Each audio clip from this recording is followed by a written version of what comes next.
What is going on? Welcome back to the Rare Element Sports Card Podcast, brought to you by the Denver Card Shows. My name is A.A. Ron. I'm here with my boy Jeremy. What is good, my brother? Kicking and chilling, just fucking jamming that snare. Turn my headphones up. Turn them shits up. I can't hear my snare. Nice. So we're recording a night or two later. My homie here had a little illness, and so we had to push the pod back a couple of days, but we are back. Yep, did not die. Thank God, thank goodness. We are. I say it's hard to say we're back because we never really went anywhere, but we're a little late, but it's all good. Little 48 hours late, little Eddie Murphy late. Dude, 48 Hours movies were underrated movies, bro. They were pretty good back in the day. They were pretty damn funny. Judge Reinhold, underrated. Yeah. My parents wouldn't let me watch them. I know there's a little too much fucks and violence, and I don't know if there's any titties or not. Gotta be. I don't know. I don't remember. I know they were in a strip club at one scene, but I'm not sure if there's any. Not actually. I don't think there's any actual like sex scenes or anything. I don't think so. Yeah. Dude, my parents, when we watched movies when I was a kid, dude. Yeah. Any kind of titties or any Cover kind of your we like cover your eyes if it was something real close, but if it was gnarly, you gotta leave the room. Yeah. If there's any gotta leave the room. Fast forward. Me and my brother would be like, fuck. Have to leave the room, go out there, and then, all right, it's cool to come back. And sometimes they'd forget to tell us. Like, we'd be out there chilling in the hallway, just fucking waiting. Like, Still kind of watching around the freaking corner already. And like, absolutely. And when you close your eyes, it's like, I saw a titty. I saw a nipple. you aren't even doing anything. I know, right? How do you know? You're not supposed to be watching. Just fucking forget about us in the hallway, dude. It's like, come on, man, bust that nut already. I want to finish watching this movie. Like, Dad, is it over yet? Did you forget about us, or what's going on? Bring me a beer. Ah, fuck. Just earn yourself a chore. Right. Oh, man. But you want to jump into the pod, my brother? Yes. Alrighty, so our podcast is made up of 3 elements. The cardboard is going to be our first element, which is our sports card news. This week, our second element is going to be interviews. We got some interviews from Scott from NextGem and Mr. Jon Scanlon from the Denver Card Shows, which we had this last weekend. Had a great fucking time. We'll get into some of that. And our third element, we're going to wrap it up with some sports. Ready to rip that motherfucking shit? Rip that shit. All right. So our first topic under the cardboard this week is about the Topps Industry Summit / Fanatics. There was a bunch of news that just came out. Snooze? Some snooze. A bunch of snooze. So there was some stuff that came out of there that I thought was interesting. One of my favorite thing, honestly, was that they're going to cut some sets. Yeah. I believe Gallery and Fire and Opening Day. Excuse me, and there was a few others. Couple others. Clearly, Gold Label was one that I thought was a little weird. That one, and Clearly Authentic too. I thought that was a weird one. People love acetate cards, so yeah, that set just never. I don't know. People didn't care, but I thought it was cool. Yeah, I thought it was cool too. Mm-hmm. I thought that was interesting news. What do you think about that, dude? Do you think that that's a good idea? Do you think that, you know, some of the lower end stuff like Opening Day and some of that kind of is like a gateway drug for kids to get in and like start small with marijuana, work your way up?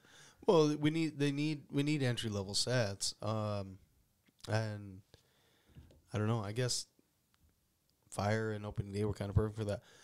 I wasn't really a big fan of either one, but I guess they were probably fun for people who didn't have a ton of money. The problem was that a lot of people were ripping that shit out of habit when everything else was gone, and that was all that was left on the shelf. So yeah, people did get addicted to ripping some of that shit. Yeah, and it still does kind of sound weird or something. What's that? I feel like I'm not talking close enough to the mic or something. Oh no, you're good. All right, no, I can hear you fine. Cool, right on. But the fun thing about Opening Day, well, originally Opening Day was numbered. Oh really? I don't know if every card in it was numbered or not. I think it might have been. Because I have some old opening day Rockies cards, Todd Helton and Troy Tulowitzki and shit. When I was just going through my collection the other day, and they're all numbered to the kind of how gold is numbered now. To the year. To the year. Yeah. And I think they came out on like opening day. Like that was like part of like, I don't know, it was fun. It was part of the thing. Yeah. And then there's like cool sets in there. There's like the mascots, and then there's like the mascot autographs, which are kind of dumb or whatever. But yeah, I mean, they're fun, you know, and it's like if you're a hardcore collector of your team, some of that shit's kind of collectible and fun, you know? Yeah. Yeah, absolutely. There's even opening day variations where they were doing goofy shit. There was a couple, of course, the Rockies are the ones that always come to mind because those are the majority of the cards I had. But the Rockies were doing this goofy thing one year where every time somebody got a hit or every time they were doing something good, they would kind of like wave their hands on their head like that. Like the Rocky and Bullwinkle thing? Yeah. And there's like an SP of Arenado doing that. And like, you know what I mean? There's like goofy shit like that. And like, yeah, it was kind of fun. Nobody cared. It wasn't really worth anything, but right. But it's cool. Yeah, it's cool, especially for kids and for, you know, if you're into that team. Yeah. Yeah, that's true. And like opening day, I don't really rip it and don't really like buy like cards, like singles and stuff, but I just always thought it was cool, like a cool idea to have that. And I don't know, maybe they just might have that in the stadiums or something, you know, maybe. No, that would be cool. Just opening day, just have it there. And opening week of this fucking season and sell it only then. That would make it cool. Have it exclusive. Yeah. And use like different pictures, like, because they use the same exact pictures as flagship. So like if they use a different photo. Too. Yeah. And they look so, the only difference is that little opening day insignia in the corner. Yep. But if they made it a little different, maybe they could retread that, you know, something. Yeah. But yeah, dude, fucking kind of trimming the fat a little bit. Well, they got to make room for all these different chrome sets. Right. Right. Fuck, dude. They got like Cosmic and this and that and Sapphire. And they're all just parallels of chrome with their own set. It's crazy. Do you think that people would rather just have that? They would just rather have like variation sets of chrome like shit than like bullshit like fire and gallery and stuff like that? I don't know. I wouldn't, but apparently for now, yeah. I mean, that's what's popular right now. Is right. Anything shiny, so the more fucking shiny variants they can make, the better, I guess. Yeah, that's true. If they can find a way to use that same picture over and over and fucking call it a new set, then they're gonna do it. Yeah. Yeah, for sure. Some of the other shit that I heard coming out of there was they have like a new refractor, like a couple of different new types of cards that are going to be coming out. They're going to have like the frozen fractor. It's like a 0 out of 0 because like 0 degrees and like -1. So like basically it's a 1-1, but it's like 0/-1. And apparently it's going to have like supposed to start at 0/0. I heard. Yeah, that too. Yeah. So basically they're just adding extra 1-of-1s. Pretty much. Yeah. Mm-hmm. And I don't know, like who comes up with that shit? Like who thought of that? Was that a Josh Luber? I don't know. It was probably, like I said, it was a meeting where they were like, what's selling? What's everybody talking about? What do they want? 1-of-1s. That's how do we make more 1-of-1s? That's impossible, sir. I call bullshit. Somebody figure it out. That's impossible, sir. And they figured it out. Yeah. Get on it. Get on it. What can we do? How can we make another 1-of-1? Frozen fractor? Frozen fractor. I've seen multiple videos from content creators on YouTube just fucking excoriating them for that. It's pretty corny too. Like it's not even cool. Not really. You know? Yeah. It's just real cornball. Like all these new chrome sets are not really cool, bro. Sonic and Cosmic and yeah. Maybe they should do some Chronic. I don't know. Dude, that would be sick. Topps Chronic. Only available in California and Colorado. Can we get a motherfucking moment of silence for this small chronic break? Only available in Colorado. California and Colorado only. That'd be dope. Okay, Oregon, you too. It's like the founders. Like, yo, I just pulled a Dr. Dre 101. With the redemption for a fucking actual cannabis seed. Dude, that'd be sick. To grow your own strain. It's like, I just pulled my own strain.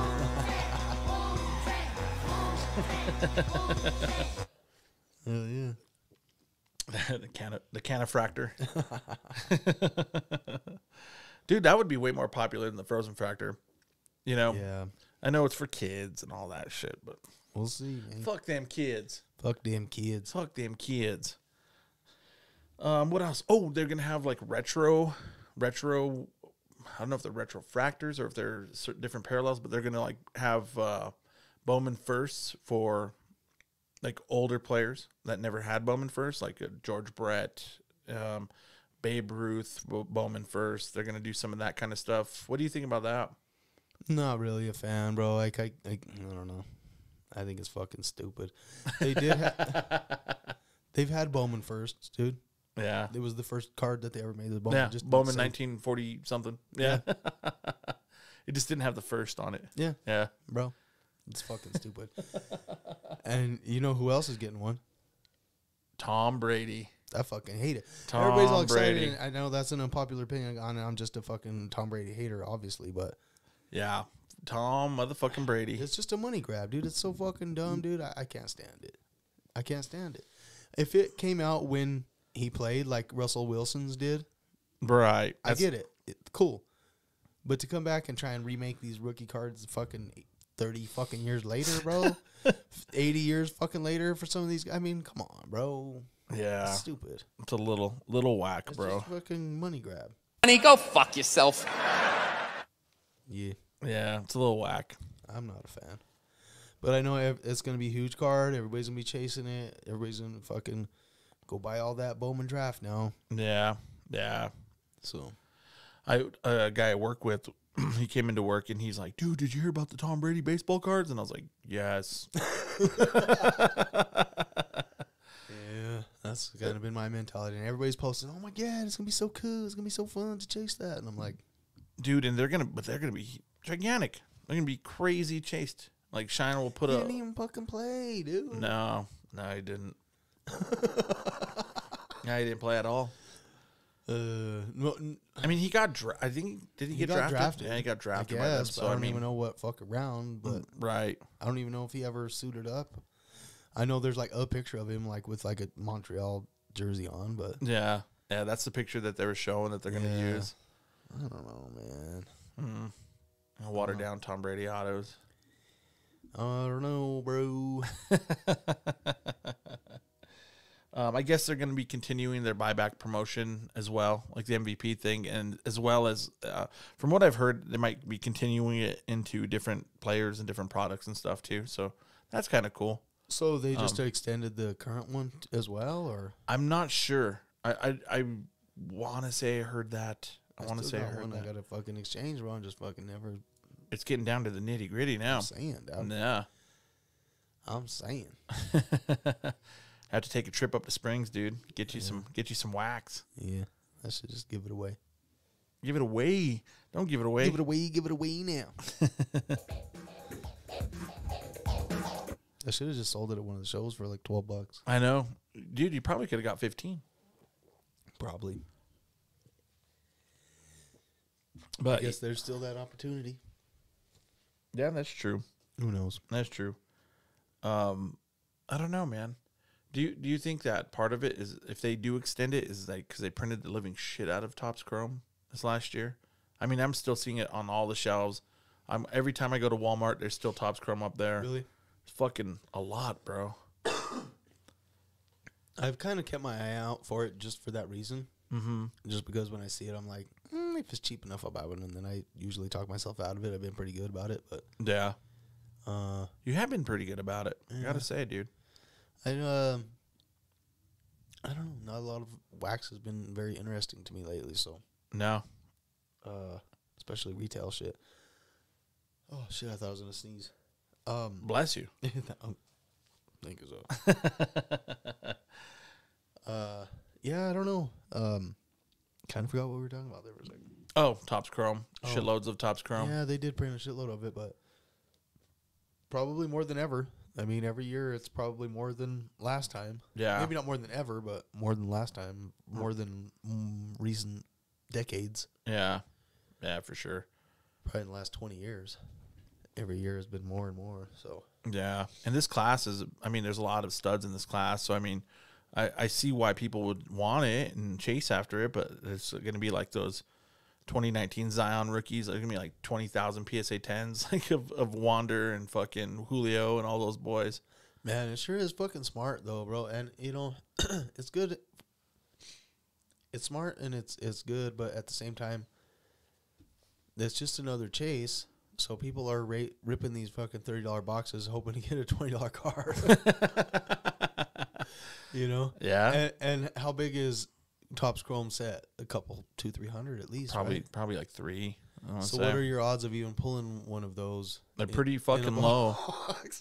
1 in 6 to 10. Well, let's see. There's 2 players, so probably about 1 in 5-ish to get at least one of those 2 guys. Yeah, maybe a little, maybe even less, like 1 in 10, 1 in 8, something maybe, like that. You know, yeah. Counting all the. I think I've opened up about 10 to 12 blasters of Topps Chrome and a hobby box of Topps Chrome, and I got a pink Aaron Judge, and then I got a sepia Goldie, and then a base Aaron Judge, but I threw that fucker away before they announced they were going to do that. So like I got like 3 of them out of all that. Wow. Not bad. No, but. So 3 out of like 12, 13 boxes. Yeah. It's not terrible. Yeah, so even if it was 1 in 5 or 6 or so, still, dude, that's fucking $180 worth of fucking Oh, yeah. blasters to get a $20 rebate. Absolutely. $180 plus tax. So like Yeah. once you're at tax, it's like over 200. Yeah, like not even 10% Mhm. rebate. You know? Yeah. So, For sure. I mean, it's cool, and it's something that is cool that I think after the fact is cool. Like if you know, if you ripped some and you had some, you're like, oh sweet, now I can go fucking.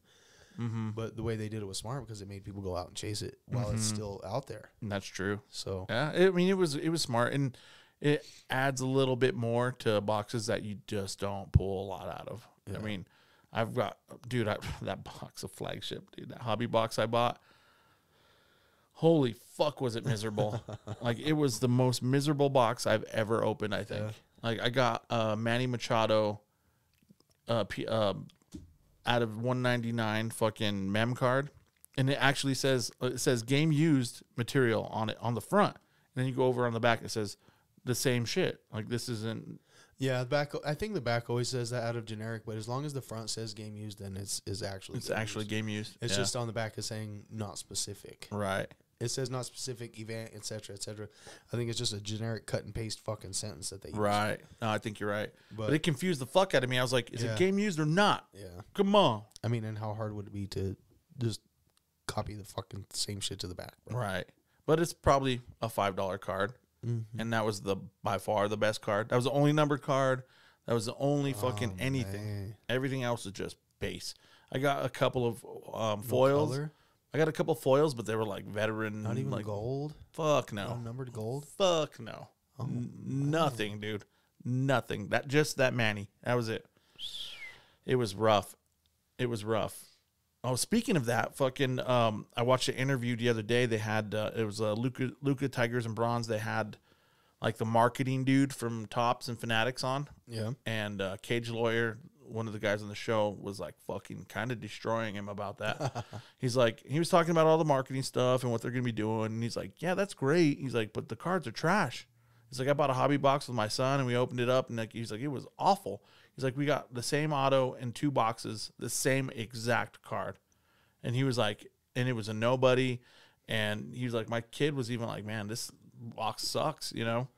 And he's like, you can market everything you want, and you can market the hell out of it. But when are the cards going to be better? When is somebody going to get more out of this kind of a buy, you know? And the dude was like, he's a British dude, so he kind of was stumbling a little bit. But, you know, it's true. You know, they want to market it and they want to push it, but at the end, if the fucking value isn't a little closer, bro, yeah, they're gonna have to figure out a way to explain to people, when you open this up, it's probably not gonna be worth what it was before you opened it. But there's a chance at some good shit. Right. But the chance at fucking getting completely fucked is not that good, not that bad either. You know what I mean? Like, yeah. They need to just balance it out a little bit. It's like, just, all right, guys, just we're going to teach you how to bend over, grab your ankles softly. I don't know how the hell they do it, but they got to at least make, when you open up a box, it be worth, I don't know, a third, a half of what the fuck you paid minimum. I think a third is fair, dude. Fuck, bro. Something. I mean, Yeah. I get that not every box could be that or even higher than that. I get that. But like every box I open, bro, is It's just tough, dude. horrible. I got I bought a box of Chrome, a blaster box of Topps Chrome the other day, chasing a fucking Goldie or a Judge, and it was horrible. Horrible, dude. Not one decent rookie, not even a decent base rookie. Yeah. Like it's just bad.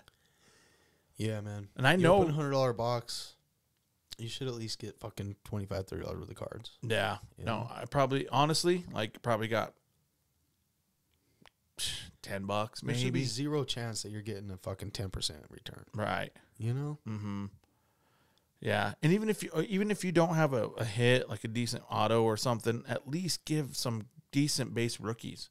You know what I mean? I did get one Adley Rutschman, but I mean, that's what, $2, $3 card. If they don't fix this shit, bro, and then we've talked about it before, I've talked about it with several other people at the show the other day, like, Yeah. if they don't fix this shit, bro, eventually some regulation is going to start stepping in, and because it's basically gambling. Mm-hmm. If they don't fix that shit, there's no way they can argue against it not being gambling. Right. You know what I mean? And like, at a certain point, if it's gambling, then now what? You got to be 18 to buy a fucking pack of cards. Right. You know? Yeah. Fuck, bro. They You're don't gonna have to fucking do something eventually, because enough people are fucking like, come on already. Mm-hmm. And then even when you do get the bigger boxes and like that have guaranteed hits, the hits are miserable, and they have the wrong autos, and the fucking quality control is fucked. Like there's so many things. Like, oh, we forgot to put in the Julio refractors. Yeah. Oh, we didn't do this. Yeah. Oh, we didn't do that. It's like it's really getting bad. It's getting bad. And, you know, I get it. They just took it over and they're barely easing their way into it, but Yeah. it's gotta get changed. It's gotta fix, dude. And they're trying. I guess they're trying with all these announcements, all this different stuff, but I don't know. I don't know who they have making their decisions, because like the frozen fractor shit is fucking stupid. You know? It's stupid. Yeah. I don't know who's in the boardroom like, all right, this is what we're gonna do. We're gonna put a frozen fractor, and it's gonna be a -1. Like, who thought that was a good idea? You know? I don't know, man. At least a couple people. At least a few people agreed. Right. Had to have. Mm-hmm. You know? Frozen fractor. That's it. Well, oh, one thing I did hear that was kind of good that they're coming out of the Top Summit is that they are trying to really get rid of redemptions, and instead of like giving a redemption, like they're gonna try to like do things like, say like a young kid comes up and he gets his first home run, like I don't know who's a big, like Jackson Churios or like Marcelo Mayor, or one of these kids that it has Bowman first cards, but they haven't like made it to the bigs yet. But when they get their call up and they hit their first home run, they're gonna take that bat and chop it up and make it into like first home run cards for those redemptions. So it's at least something that is collectible, something that like is like a big deal. You know what I mean? That's a big deal for a guy like that, or you know, any kind of baseball player that gets their first home run. That, like, I would want that kind of card of a guy that I want, like a Rocky guy or somebody of a team that I collected.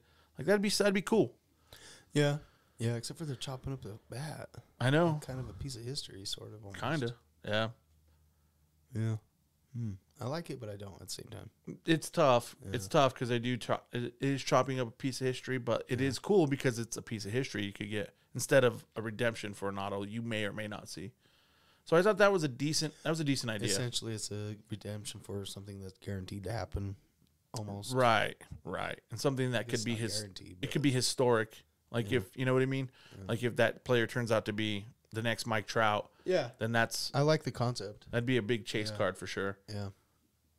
But I thought that was kind of cool. I did hear that. I think I heard that in Nonsense. I think I heard them talking about that. But I thought that was a pretty decent idea. It wasn't all bad ideas, but, you know. No. Overall, it was like kind of. Yeah. That's a lot all at once. Yeah, for sure. For sure. But we'll move on. We'll move on to our next topic. The second topic we have under the cardboard is Panini has teamed up with, I want to say, is it Parker Brothers that does Monopoly? I think it's Parker Brothers. I think so. Yeah. But they teamed up with the Monopoly folks, and they are making a Monopoly game with cards. So I guess like the cards that they don't come with the set. Like it's like the game comes with the pieces and the board and whatnot. And then you have to buy the packs that go with that game. And apparently, I guess the cards are like the properties. So like if you're playing the game, like you get, you land on Wander Franco, and Wander Franco or whomever the big chase is going to be probably like Park Place or whoever, you know what I mean? So apparently they're releasing that. It's coming out here pretty soon. I want to say it was like March or April. What are your thoughts about a Monopoly Panini? I think it's with NBA players. Yeah, NBA players. I don't know. I like Monopoly and I love cards, but I don't know about this shit. It's just another fucking money grab or whatever, but it's not something that I'm interested in, but I guess I kind of get what they're trying to do, and they're trying to bring more people in, and that's kind of the easiest way is through crossover shit, As far as the cards being collectible, the only way the cards are going to be collectible is if they have any sort of parallels or SPs or any of that kind of shit. And that wouldn't really matter for the game. Right. I don't think so. Right. I don't know. And then you have to buy packs and complete the set before you can even play the fucking game, pretty much, it sounds like. Basically, right? So sounds like it. I'm sure you could probably play the game with one pack, I'm sure. But like I to get like I don't know. It's gonna be kind of weird. I'd have to see the gameplay of it to know how the cards fit in. Actually, I did hear that they were gonna be like the properties. Yeah, but I don't know how they would do that if each pack is random and you know what I mean. Yeah, you wouldn't be able to play the game until you had every property. Right. You open a dog shit pack and like all you have is a bunch of fucking Marvin Gardens. Yeah, I don't know. Yeah. Like I said, it's good for exposure. It's good for getting the crossover interest and fellow nerds. Yeah. I guess. But there's a lot of I don't know. There's a lot of that kind of stuff happening. I've noticed. I saw something with have you ever seen Most Expensivest with 2 Chainz? No. It's fucking stupid, bro, but it's I'm not like a fan of 2 Chainz music per se, but I've watched this show with him, and it's called Most Expensivest, and he just goes and he like finds the most expensive this, that, whatever it is. And this show, I saw an ad the other day for a show of him going into a card shop and opening basketball cards and basketball cards. So it was like 18, 19, 20, 21 Prism and shit. Oh, really? So I don't know if he opened a box of each or what, but like, the preview shows him opening, and then all of a sudden, so I don't know if he pulls a monster, if that's just part of the preview or what. Right. But more exposure. Right. And so I would watch it just to see that reaction. Like, okay, that might be something. What did he get? Yeah. So who knows? But it's all part of the grand scheme of getting it out there and getting as many people to get involved and to buy them as possible. So I get it. Yeah. It's not really, I don't know if I would ever partake or buy it, but. Yeah. And like I said, I like Monopoly, bro.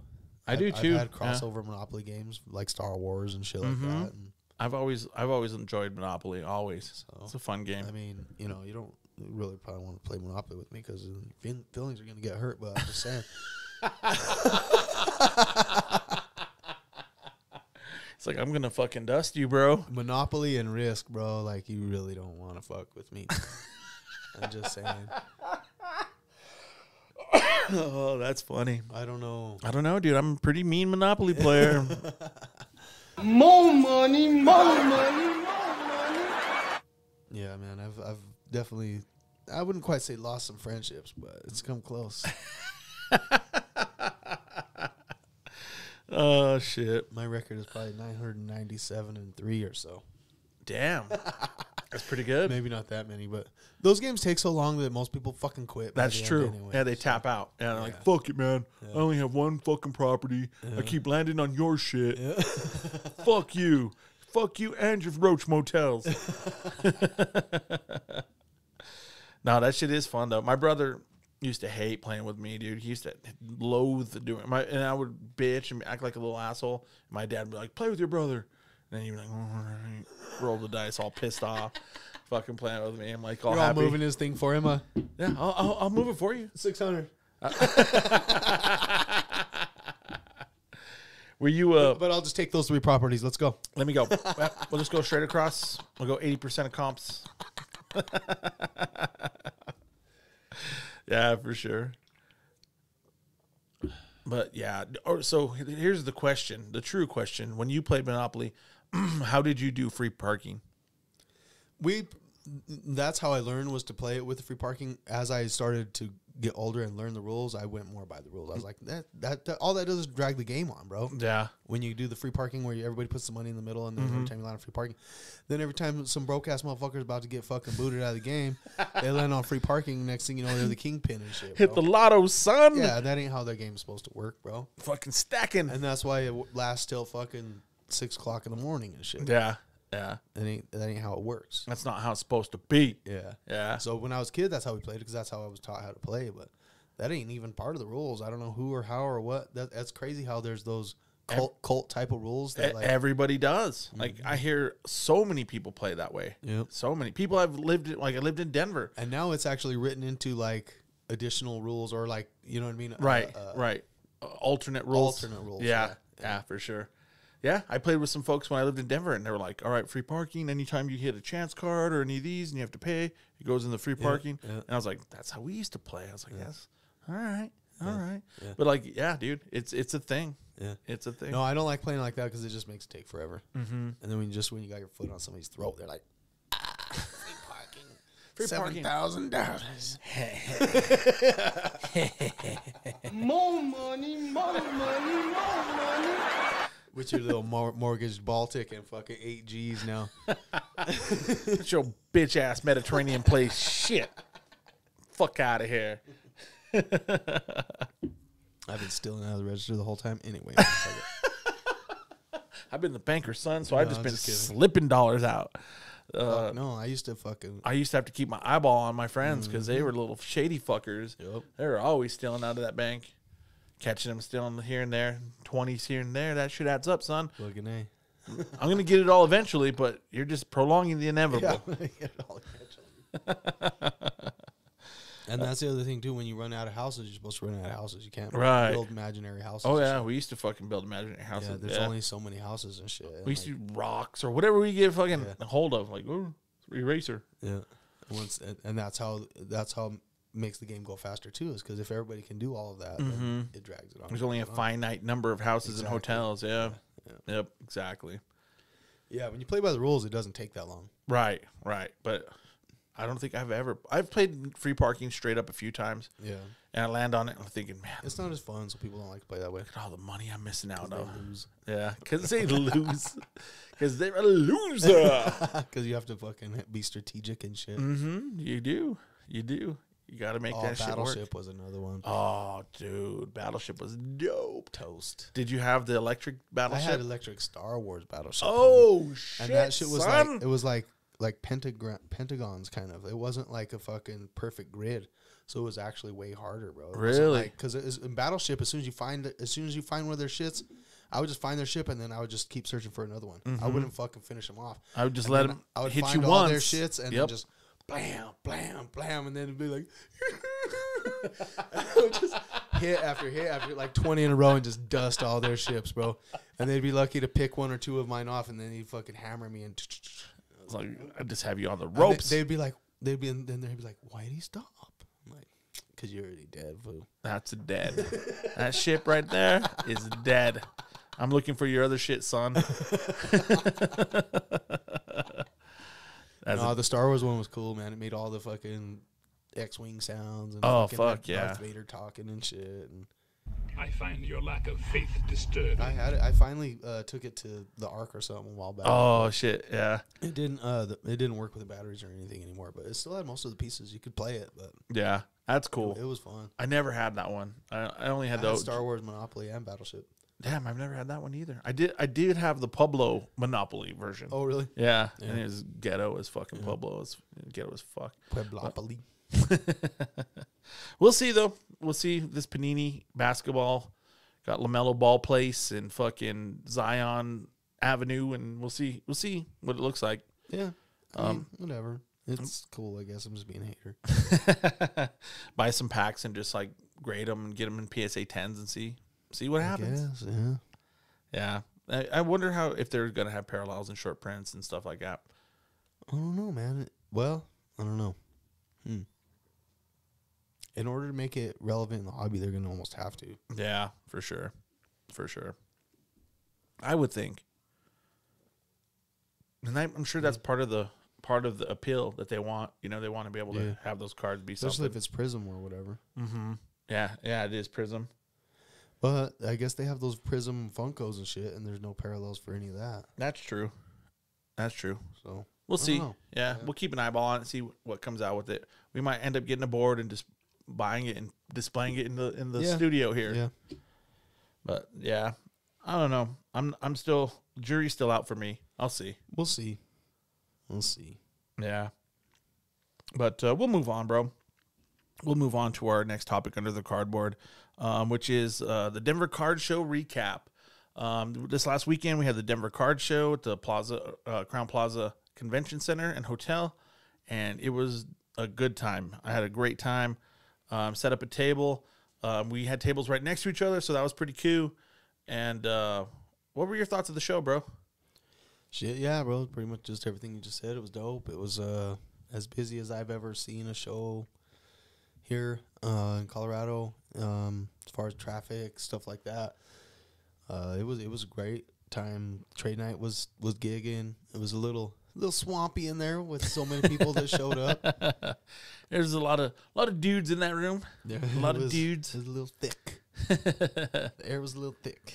But no, anybody that had anything, as long as they were fairly priced or as long as they had cool shit like unique or harder to find, not even hard to find, but like just not your average everyday crap that you could just go and get anywhere on eBay or on Facebook or anywhere.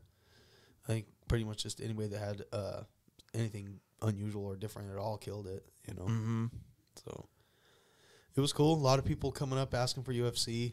That was cool. It's nice to starting to kind of get known as that guy that people can always go and get UFC cards from. The hard part is every time I get some fucking baller UFC cards, they get sold right away, and then it's kind of hard to replenish because there's not a lot here for me to restock. Right. So I have to rely on like Facebook groups and shit like that and trying to buy like lots and things like that off of there of autos and things like that. But then I end up with some swag, some unmovable stuff, some dollar box stuff. So yeah, we'll see. But yeah, no, it's cool. It's great getting to know new people every time. Plenty of new people stopping by, chatting UFC specifically this last time. I was only there set up on Saturday, and then I cruised the show on Sunday and let the homeboy take over the second table. So yeah, had a lot of real estate. Yeah, a lot of real estate. So it was cool. It was definitely cool. Yeah. How'd you do that second day? Pretty good. Pretty good. I had some pretty decent pickups. Everything I sold, I bought new shit.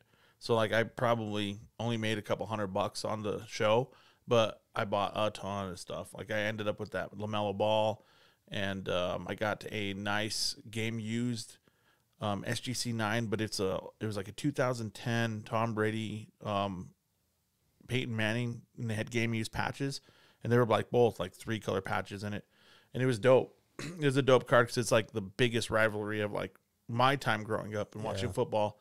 It was a cool card. Picked up a few cool cards. Yeah, dude. you definitely picked up some nice shit. You didn't bring a little show and tell? I didn't. That's what I forgot. I was thinking, I know I forgot something. No, I was gonna bring the cards and I forgot. No, you picked up some nice shit for sure. For sure. Yeah, got a little JJ Gold Stars rookie auto at a 10. That was one of my favorites of yours that you got. Yeah, that was a cool one. And it's Pop 1. I found something out with that card. Yeah. Like I looked it up and it said Pop 1. I was like, oh, that's fucking sick. So I priced it and marked it Pop 1. And then when I was looking it up, I looked at the sold, of course, and then I clicked off the sold, and I saw another person have a different one for sale. It also was a PSA 9, and I was like, what the fuck? And I looked up that fucking serial number on that card, and it came up as a Pop 1 as well. Well, the difference was mine has a auto grade, and that one doesn't. So it still counts as a Pop 1 because it's not exactly the same. It's not exactly the same. It's the same card, though. Right. But it's just... Right. That one had the auto graded, yours don't. Exactly. Or I think mine has the auto. Around. Yeah, all the way around. But, like, that qualifies it as a Pop 1 still. And I didn't know that. That was something I learned over the weekend. I was like, oh, okay.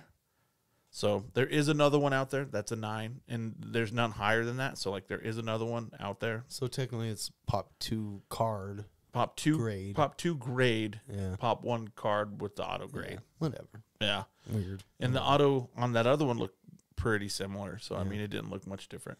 Yeah, and a lot of people don't grade the autos with PSA because you don't really have to, so that's cool. And I think a lot of people don't quite get the way the dual authentication works quite right. Right. And there's, like I've noticed with the in-person autos, or maybe they're just trying to be cheap, because if you don't pay for the dual authentication, it won't tell you what the card is. Right. Like that Habib that I had. Mm-hmm. So. Mm-hmm. But, yeah, I mean, yeah, that's dope. Either way, Yeah. that's a sick-ass fucking card. Yeah. Sure. Yeah, it's cool. Yeah, I saw that, and I was like, oh, dude, you're going to make me give away some money. It is a dope card. Did you end up making a deal for that Arenado Bowman Gold? No. Yeah. No, I didn't. Wanted to, but Yeah. Homie likes Arenado. yeah, he's a big Arenado guy. Yeah, for sure. But no, I had a fucking great time. I had a fantastic time. The trade night was cool. We didn't really get to go in there because we did some of the interviews during the trade night, and I was setting up the equipment and fucking with all the stuff. Yeah. So I cruised around a little bit. By that time, all the real estate was taken, all the table space spots were taken. So I was like, yeah, it's all good. yeah, and they had some free pizza and free drinks in there. So I got a couple slices of pie and hung out a little bit inside of there, and then it's like I got to get this shit set up. So I came outside, started ripping it all and putting it together. Yeah, sir. But trade night was dope. Everyone I talked to had a great time at trade night and during the show. Look at me. Yeah, we ended up going and grabbing a little bite to eat at the Urban Sombrero again. That was fun with Mr. Brant Benner. Yeah, that's right. That's right. Had a good time, man. Yeah, those were some pretty good eats. Yeah, absolutely. Yeah, shit. I'll fucking do a quick little show off of some of my shit. Yeah, let's see the show and tell, dog. Since I brought my cars. Just kidding. They're already here. I don't have to bring them. It's like, I forgot him. Let me go inside and grab him real quick. As always, you know, my Uncle Drew is always taking care of his little heat, though, bro. Hey, bro. Uncle Drew! He hooked me up with the poor man's Jim Brown RC there. Oh, nice. So it's the team photo. That's cool. So he's in there somewhere. Way in the back there. No. And it's a little beat up. It's got a pinhole in it, and it, you know what I mean. It's just cool. Like I said, it's poor man's Jim Brown rookie. That's dope. Because he knows I've been kind of picking up a few of those lately. And then these were just for fun, just to show that you can find some fucking cool, fun shit in some dollar boxes, bro. These were like $1 or $2 a piece, I want to say, and I just found them in a guy's dollar box. It's freaking Demaryius Thomas Atomic Die Cut rookie. Oh, nice. That's a beautiful card. That's fucking sweet looking. Hell yeah. TD Die Cut rookie. Nice. Oh, that's his jersey behind him. Rookie Yeah, jersey. Yeah, that's it's cool. Pinnacle. Nice. And we were sort of talking about it a little bit earlier. The Russell Wilson rookie or first Bowman. Oh, nice. A baseball with the Rockies, and I actually kind of always wanted this card even before he was Bronco. Just I thought it was cool, and I didn't mind Russell Wilson before, and a Rockies fan, obviously, and right, you know. And then picked these up out of a value box just for fun too, and you know me, I always like those pretty girl cards. Some Marilyn Monroe, 1991, printed in England, silver screen promo. I don't know, they're probably worth $5 each or something. Printed in England, jolly old England. I just thought they were fun. I had to put a little sticker over the part on that one just in case. I don't know. Over the napples. Yeah, over the napple on that one. Little sensor. Censored. Let's see. Probably my favorite pickup though. Arenado rookie Bowman. I think it's a Silver Wave. I'm not exactly sure, but I know it's numbered out of 25. So it's pretty sweet looking. Oh, that's a nice one. 2013 Bowman Nolan Arenado rookie. Picked that up in a trade with that and a few other things for my PSA 9 Soto SP rookie. So, Nice. Yeah, I mean, I didn't like seeing that card go, but I like my numbered Arenado at 25, so that's pretty sweet. Yeah. That might be worth grading too.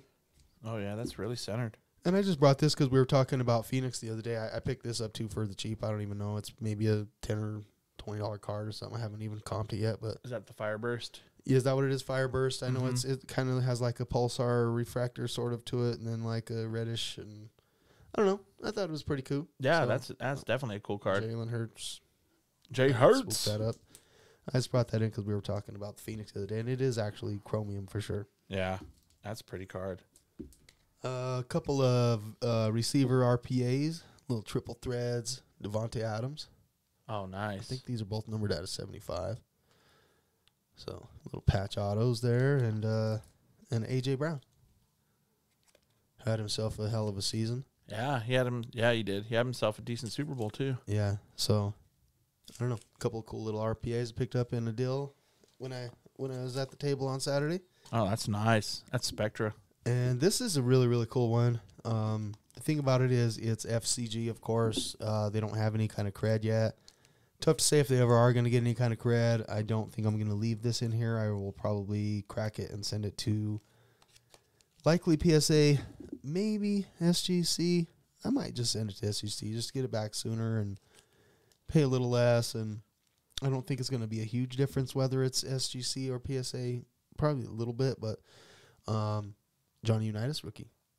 Oh, damn. So that's sick, fucking dude. pretty sweet. FCG4. I don't know if you can quite see it in the picture there, the Oh, yeah. FCG label or not, but Yeah, you can see it good. pretty sweet. The coolest thing about the FCG we've talked about before is on the back they've got the barcode there. So there's that barcode, and if you scan that barcode, it tells you exactly how and why it graded. It comes with like a little like handwritten sheet and everything. It brings up this sheet, shows you, okay, this is the bad corner. There's like a couple little surface fucking scratches here or whatever. I think for this card specifically, it pointed out this bottom, I guess it would be the bottom right corner on the front, which is, messed up. And then it said across the front there was like a few little surface scratches and shit. So other than that, it's pretty darn, it's centered. The edges aren't horrible. I mean, it's 57 tops, bro. It's an old ass fucking card, dude. So Yeah. I think for the condition, I think if I send that to PSA or SGC, there should be no problem getting at least a 3. Right. And it'll get that at least, it'll probably still get a little more value even as a 3 than the FCG4. Yeah. Oh, yeah, So- for sure. Yeah, the centering is pretty solid. It's Yeah. really solid, and it Not even bad shows at a all. centering grade of like 8.5, I think, on there. So, Mm-hmm.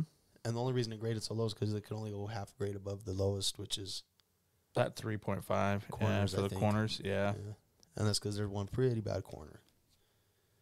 Oh, yeah, that one there. So Yeah. I couldn't see it getting any less than a 3 even at PSA, bro. I Yeah. mean, it's pretty fucking clean. If it got a 2, I'd be pretty fucking sad. But Nice. either way, I mean, it's one of those iconic cards, bro. And I've been picking up a few of those, over the last year or so. Just those iconic cards that even if they're lower grade, they're just automatically recognizable. Mhm. The Johnny Unitas, the Gibson, a few other ones that I've gotten. So just fun, cool. I didn't pick up anything huge. I did have a great day on Saturday.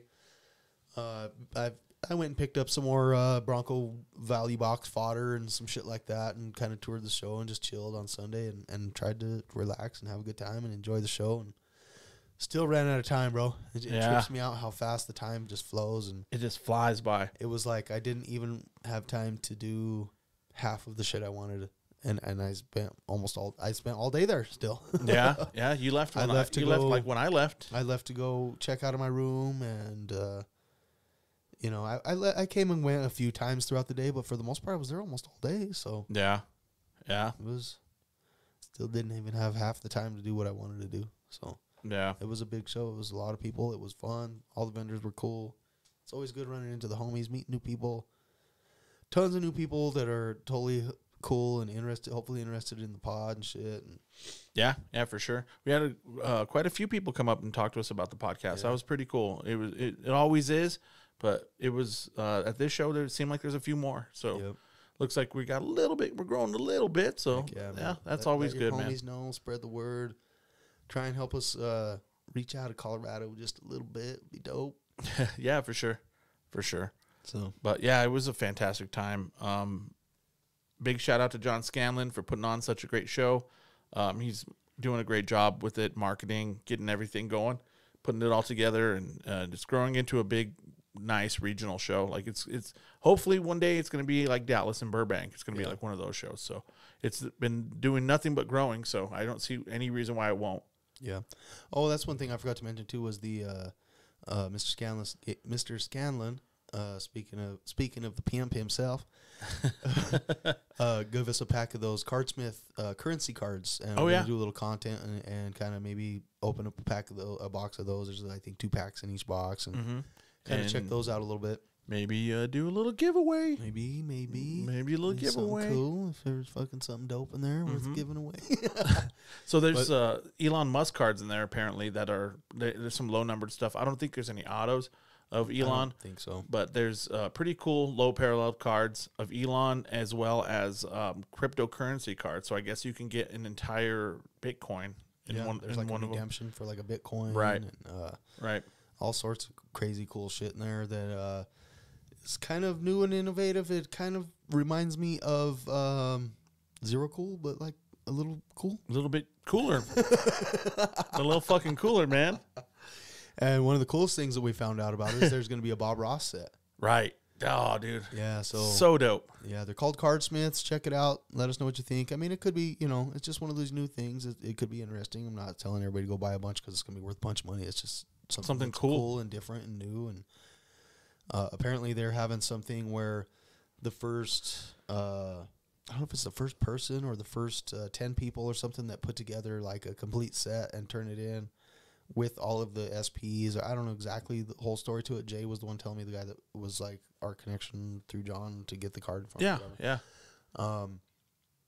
That there's some sort of redemption where if you turn in a whole set to them, they give you like, I don't know, a bunch of Bitcoin or something. Oh, really? So there's some sort of like a chase or like a kind of like bounty almost, or a reward in the whole set. So like a trade up type of thing. Something, yeah. And he That's said cool. He's only, I don't know if he's only missing this one, or he said he's looking for card A1. Oh yeah, or 1A, I guess. Which is Bitcoin. It's like a Bitcoin parallel or a Bitcoin SP or parallel or some shit. I got card 1. Wasn't 1A. Wasn't 1A. But he's like, I'll buy that for double of eBay comps right now if you guys pull that one. So I was like, cool. Nice little bounty. Little bounty. But yeah, I thought the coolest part was the Bob Ross thing, and that I don't even know when they're planning on releasing that. It's still in like the funding stages and shit. And like, yeah. You can even still go support it on Kickstarter and shit right now if you wanted. So nice. I went through a few bucks at it just because one of the rewards was to get a few packs of it. So cool. We'll see how that goes. Like you said, I think we were talking about Bob Ross last week on the pod and shit. And yep, absolutely. I mean, it's pretty nostalgic to fucking. Yep, absolutely. It would be cool to have some Bob Ross cards. May not be worth anything or something, who knows? But still be cool. Yeah, my grandpa would like those. He would love those actually. Yeah. So we're supposed to have all kinds of cool releases. Golden Girls, I heard a few other ones. So. Thank you for being a friend. I mean, who doesn't like Golden Girls, bro? Dude, fuck yeah. But Golden Girls were sick. Yeah. I used to watch the shit out of that show with my grandma, and it was funny, bro. Like it was not just like cheesy. Like it was funny. Fucking wisecracking. Oh yeah. And they used to crack all over Betty White. Like she played like the dumb, like really ditzy character, and like they used to crush her. And then the other one that like was slutty. Yeah, she was funny, bro. Like she used to like get some. She used to get digged down, bro. Oh yeah. And they joked about it and talked about it. And it was good. It was like it was good, funny, good, well written comedy. Yeah. But I was a big Golden Girls watcher. Not gonna lie, but that'd be a cool set. Oh, look, my beer's in your camera. Oh, shit. Oh, shit. Like, here, take a sip. Take a sip. Yeah. No, fuck yeah. Check out those Cardsmith cards, and we're going to probably put together a little video and do maybe a little giveaway associated. Shit, that'll be dope. So we'll keep your eyes out for that. So we'll be coming with that here soon. But yeah, speaking of the Denver card shows, when we're all done with the cardboard, it's time to take a shot. Oh, word. Glug, glug. Glug, glug. Here's looking up your address.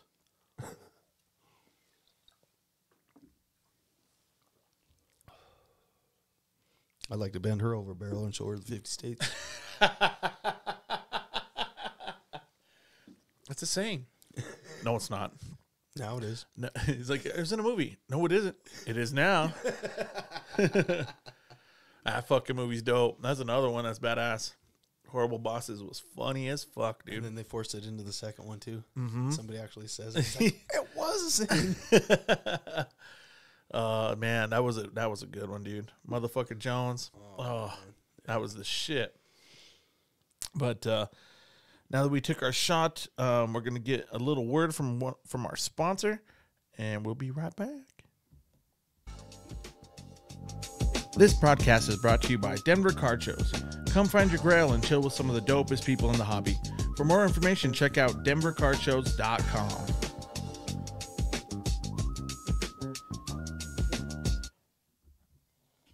We back.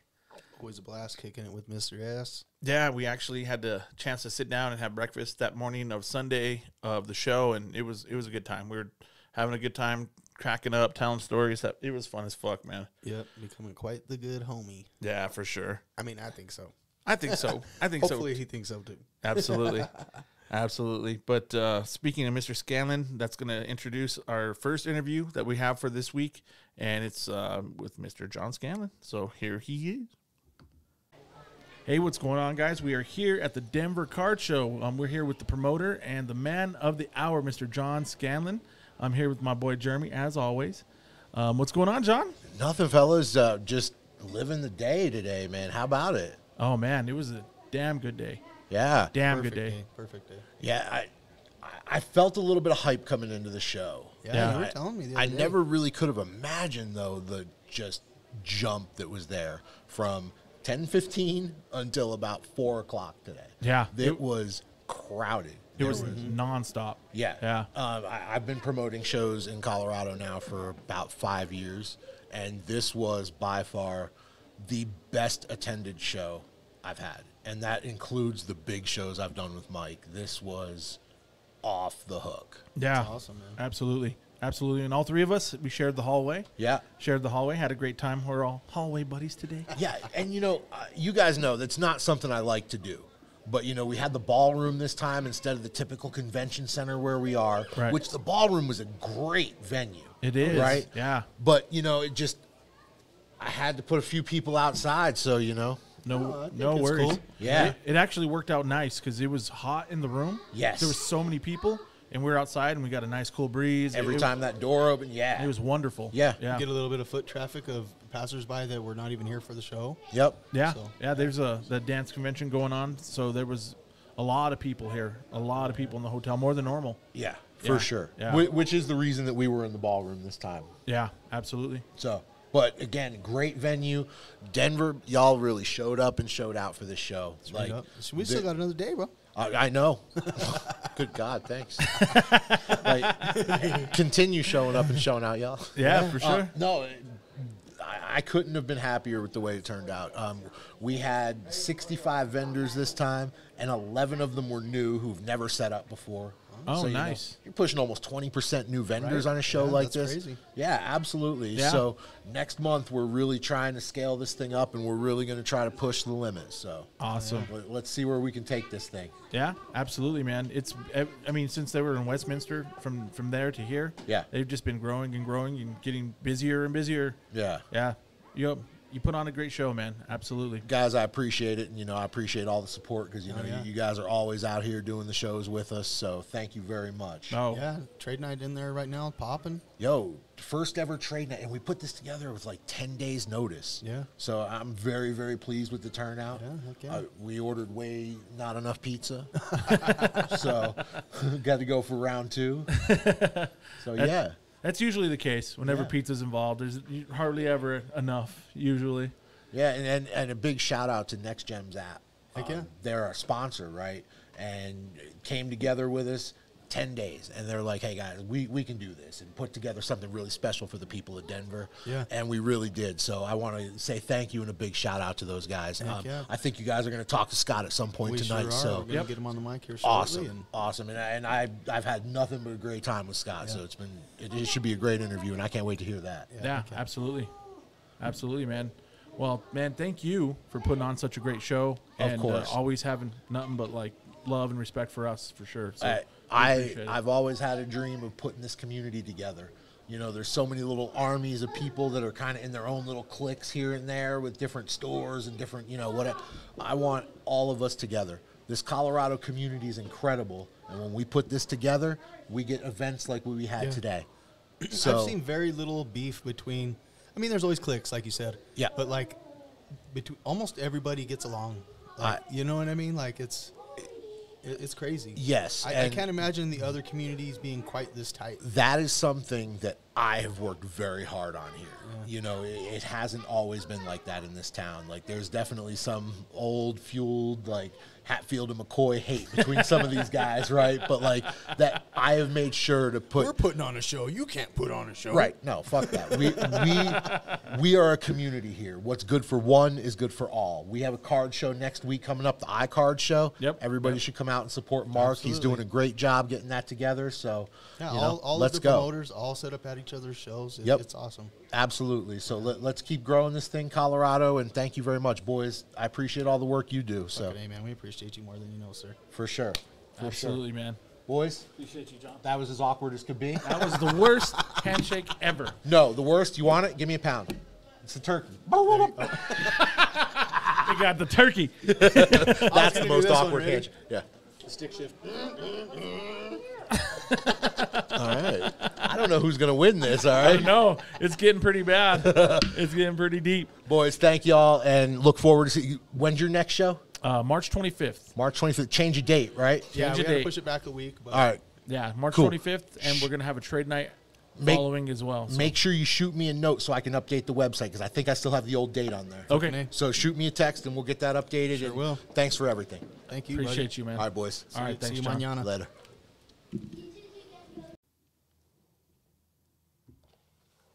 All right. So it was awesome to sit down with him and be able to break him away from his busy time. He was busy as fuck the entire weekend. So we appreciate you giving us a little bit of time, John. Thanks, man. Yep. Good thing he had his personal manager there with him, keeping him in line. Right? Yep. And that was his daughter. Yeah. She was awesome. Responsible one. The responsible one. She's keeping things lined up. And she did well. Her table was right next to me on the left-hand side. Dude, she was killing it. Like, she was making deals and, like, making trades. And, she was a little entrepreneur. Yeah, it's a good thing she was there in between us and the Girl Scout cookies. Oh, thank you, I held Lord. strong, bro. I didn't get any. I got to say, dude, that was pretty impressive. I crumbled, dude. I guess that's what made it easy because you already did. So I was just kind of. Sneak over and take one of those. Yeah, I got 2 boxes. I got some tag-alongs, and I got some fucking Samoas. And then, of course, when I got to the crib, there's 4 boxes sitting on the shelf. So Was there? Whatever. Dude, and then, okay, I already know the fucking cookies are there. I know the cookies are there, and then the girls are like, Girl Scout cookies, $5. Girl Scout cookies, $5. So I was like, oh, you know there's a fat guy over here, right? Oh, man. I was like, you could hear the ice cracking under my feet. I was like, I'm going to go fucking break down and go get some. But, no, that was cool. And you start cruising over there like Pepe Le Pew. He's like following the stand. It was floating through the air. Absolutely. That's how it was with those chicken wings that they had at the show. He had a nice little vendor with some food. Too bad, but They smelled really good, and I was starving. So I was like, "Oh God, cookies, chicken wings, what the fuck?" I ended up getting a turkey sandwich, yeah. and it wasn't bad though. But they had a full bar, they had a full snack bar, they had like a regulation bar. You can go make you a Crown and Coke if you wanted to. Right. But yeah, it was cool, man. That during the trade night, it was sponsored by NextGem, and the NextGem app. They are putting together some pretty fucking cool things, man. We were able to sit down with Scott, Mr. Scott from NextGem, and that's going to be our second interview. So here's our interview with Mr. Scott. Fucking cool dude. Absolutely. All right, we're here from at the Denver Card Show, and we're here with Scott from NextGem. He and NextGem, they helped support the trade night that's going on. They did some sponsorship, and we got a little chance to sit down. So, how's it going, Scott? It's going great. Thank you guys so much for the opportunity. The show has been amazing. Thank you to John, the promoter and organizer, for the opportunity to be a part of this trade night. It's awesome in there. It's a great turnout. I always worry, sometimes when you throw a party, you worry that somebody's not going to come. But the room was full. Everyone's having a great time. Exactly, right? I'm outing myself or telling on myself about my past popularity, I guess. But in the card world, I'm popular enough to get people to come, apparently. Yeah. So Absolutely. yeah. Yes, sir. So tell us about NextGem. What's going on with you guys? How's things going? Yeah, absolutely. Things are going really well. So NextGem came about actually in late 2020, where we were at a guys' weekend up north at the cabin, as we call it in Minnesota, and we were all collectors ourselves, and we were just kind of ruminating about some of the issues we see in the hobby. A big one was like some terrible pictures on eBay, right? You get reflections and fingers, and you only get one side of the card, and you just can't make informed decisions. It's bad experiences for buyers, sellers. So we were just talking about problems like that. And we thought maybe we can do something about it. So we set to researching and kind of confirming our hypothesis that others were experiencing these issues as well. And we've been in public beta now in the App Store on iOS since July of 2022. Oh, nice. And we're really getting some momentum right now. With startup world, it can be up and down at times, but we really are feeling the love right now. It's going really smooth. And the thing I'm most proud of is that the high quality of cards on the platform. We've got some rare, special collections, collectors, and cards that you won't find anywhere else. So a perfect example, one of our members just recently acquired arguably David Ortiz's best card. It was a Gem Masters 101 from 98 metal. Oh, wow. Wow. I mean, just a really special card. And this card, it was lost. Nobody knew about it. It was in like a private collection, and somebody bought Sitting it. in some box somewhere. That's exactly what happened. Yeah. Somebody bought it, and he acquired it from them, and now it lives on NextGem, and anybody can go look at that card, enjoy it, and beautiful pictures. So we're really proud of the rare cards that we have on the app, and we do a lot of cool things too. We have card-specific technology to help you get the best images of your cards. I mentioned so many common with the hands, the glare above. With NextGem, you can actually snap the picture from a little bit of an angle where that's not a problem, and also the angle that'll make the card pop the best with the colors and refractor, and we'll automatically adjust it so you get a beautiful straight image that really pops. Oh, wow. That's awesome. Yeah, we extract information. But the biggest benefit I find, too, right now with the app is just having one home for your collection. I'm sure so many people, like, when you make a deal, you going through your camera roll trying to find those pictures. Where's that picture? I know I had it somewhere. Oh, what else do you have? Send messages back and forth with this. You can just give them one link. All your cards are there. You can search, sort, filter. You can share them to social media. So, we're just trying to kind of bridge some of the disconnectedness in the card community, I guess, and also help excel on social media. That's a third prong of this. Is we make it really easy to share your cards, the beautiful images with a couple taps. And for example, on Instagram, we automatically generate the best hashtags. So not only the most people will see the cards that you post, but the right people that it's relevant to. And we're seeing results up to 70% more views using our hashtags. So that's pretty cool. Because, I mean, it's a vibrant market on social media, and if you can capture it, you can find great cards and great deals there that you can't find on traditional marketplaces. So we want to help people kind of leverage that social media vibrant market too. Oh, nice. Yeah, I didn't know you could do that with NextGem. That's awesome, man. Yeah, absolutely. Absolutely. Yeah, well, when we first heard about you guys, 6 months ago? I would say about 6 months ago. We talked about it on the pod a little bit. We have the way our pod is set up. We have three sections, and one of our sections we call it Cardboard, which is the sports card news. Mm-hmm. And we talked about it. Obviously we didn't know all this. It's pretty cool. Yeah, there's a lot more to it. Yeah, we appreciate you talking about it too. And I heard you talking with John about kind of like the competition and like the card show market, and you see that too. With there's a lot of people who are doing apps and different tech things, but there's room for all of us because we went so long where there wasn't the technological advancement that you would have seen in other industries. So we're kind of playing catch up. So there's room for all of us to excel, and everybody's doing some great things. So it's just awesome to see the hobby kind of thriving like that and coming into the 21st century. I've seen at least one other app that seems similar or trying to do something similar to what you guys are doing. But what kind of separates you? Yeah, I think the social media aspect. A lot of the other apps, they're really focusing on marketplace. And to be completely honest, we don't want to be a marketplace, but we've heard from people, it's natural. People want to buy and sell cards, so we're going to help do that in some way or form. But we're very much about being a tool and providing value and kind of saving people time and money and kind of taking the stress and time out of the mundane projects that we don't like doing. Data entry on cards, figuring out which hashtags to use when you share.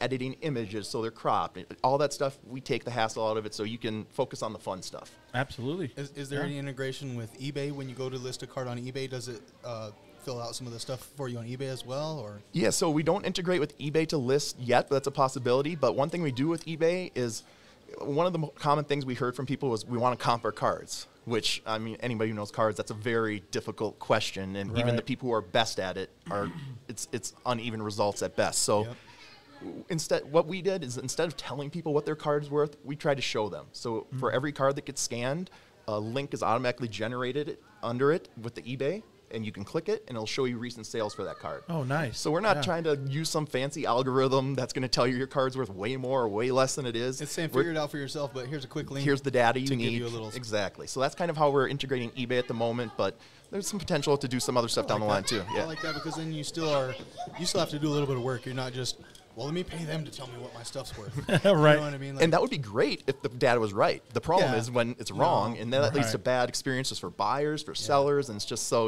we didn't want to like plant that flag and give people bad information. We wanted to give data and help them extrapolate themselves. cool. Nice. Yeah, I like that. Yeah. So, is there any like pop count type of integration in it as well? Yeah, absolutely. So one thing we do with PSA slabs, right now it's just the newer ones with the QR code on the back. We extract that link with the population report, and once again, it's a clickable link in your card details. So you can go on one of your cards that you've scanned, click it, and it'll take you to open up a page right in the app to show you what the PSA pop report is. Oh, and we're going to sweet. have that for every PSA slab in the app on the next update. Oh, that is nice. You guys Yeah, spend so a instead of lot. having to go to the website or the PSA app, punch in or use the scanner, you already have it scanned, you just click, boom, you know it. Oh, that's beautiful. So when you're going to have it for poor people like me with Androids? Sooner rather than later, hopefully, because that's like by far the number one thing that we are hearing from people. Like there's a huge demand, and it's awesome to hear, right? That's great to know that we've got all these amazing cards and collections still out there that we can kind of capture and bring into the fold. So rest assured, I am pushing for it personally, weekly, multi times a week. So hopefully sooner rather than later. Cool. But iOS right now. I have an iPhone, so I know. yeah, I know. You could. I'll let you look at it on my phone. And I tell you what, if you are on Android, you can still look at the cards on the platform. We have a web view address. You can just go to nextgem.com, and there's a link. Oh, that's and you cool. can still search and look at all the cards on there. You just can't message the owner, and you can't get the full functionality, but you can still search and see what cards are on there and kind of look at all the eye candy. Nice. So, is there a fee associated? No, absolutely not. The app is 100% free. You can download free in the App Store, and eventually we're going to be a business. We're going to try to monetize down the line, and we have some ideas for how to do that, but we've been very much focused on building this incredible universe of awesome cards, but more importantly, the people who own those cards. Right. And, not every card on the platform's even for sale. Some of it might just be personal collection. They want to display it, but even in cases like that, we want to kind of highlight that dead stock because Now you know it's out there. right, there's only a small percentage of cards on for sale on marketplaces at any given time in the low single digits. We want to kind of be where some of these great cards live before they go to market and maybe after. So so that's definitely something we want to kind of lean into is bringing some of these rare cards to light. Yeah, that's awesome. There's a lot of cards I would like to just see. Yeah. I would just like to see it. People that are building rainbows and they're searching for that one of one for years, and then it's just been sitting there the whole time. The And David Ortiz at Gem least- Masters I mentioned. Yeah, at least now they know. Okay, well, Yeah, I and can you- check that off my list. And you know what? Yeah, It might right. not be available. The owner might say, you know what, this isn't available, but Yeah. everything's available for a price a lot of times. If you, at least you can reach out to them and shoot your shot. Yeah, it gives you that opportunity. Yeah, absolutely.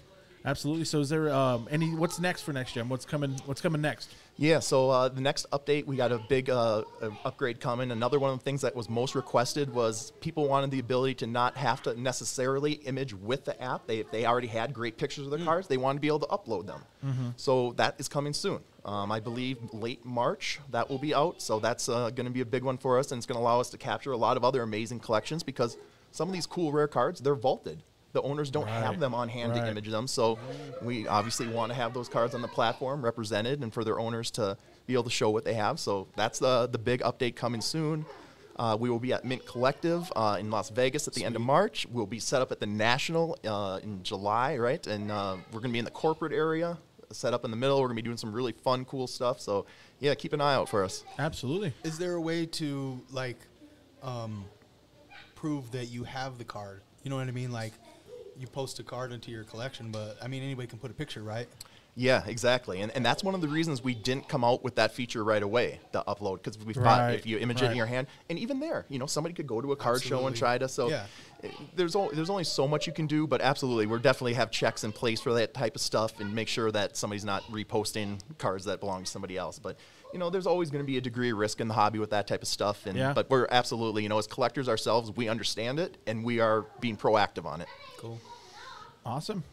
Well, we appreciate you coming out here, man. We appreciate you coming to Colorado and checking out the Colorado card scene. We talk about it all the time that we have a great community here, and we want to highlight it, and we want people to know about it to come on out. And we appreciate you coming our way, man. Well, I appreciate you guys. Thanks for the opportunity to talk about NextGem, and I love Denver too. I've been having a great time here, and I can't wait to come back and do another card show here. Absolutely, man. Come back and we'll go to a Bronco game. Let's do it. I'm in.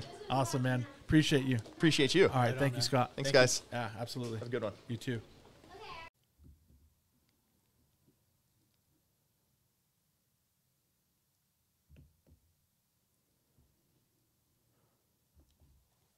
All right, so that was Mr. Scott from NextGem app, and man, what a cool dude.